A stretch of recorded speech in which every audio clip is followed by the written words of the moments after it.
Makhana oats Cerelac recipe చూసేద్దామా. ముందుగా నేనైతే 1 కప్ మక్నా తీసుకున్నాను. మక్నాని మంచిగా మీడియం ఫ్లేమ్లో పెట్టుకొని డ్రై రోస్ట్ చేయాలి.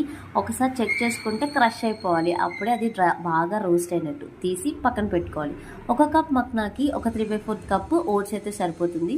వేసుకొని మీడియం ఫ్లేమ్లో మంచి అరోమా వచ్చేంత వరకు రోస్ట్ చేసుకోవాలి. 5 మినిట్స్ సరిపోతుంది. వచ్చాక తీసి పక్కన పెట్టుకోవాలి. ఇప్పుడు 10 జీడిపప్పులు 10 బాదం పప్పులు వేసి మంచిగా అది కూడా డ్రై రోస్ట్ చేసి కానీ మాడిపోకుండా చూసుకోవాలి. డ్రై రోస్ట్ అయిన తర్వాత తీసి పక్కన పెట్టుకొని 1 స్పూన్ వాము వేసి లైట్గా ఫ్రై చేసి పక్కన పెట్టాలి. ఇప్పుడు ఆ చల్లార్చిన దాన్ని మిక్సీ పట్టుకొని మళ్ళీ ఒకసారి జల్లించుకోవాలి. జల్లించిన తర్వాతనే మనకి ఫైన్ పౌడర్ వస్తుంది, మంచి టెక్స్చర్తో వస్తుంది మనం సెలెక్ట్ చేస్తున్నప్పుడు.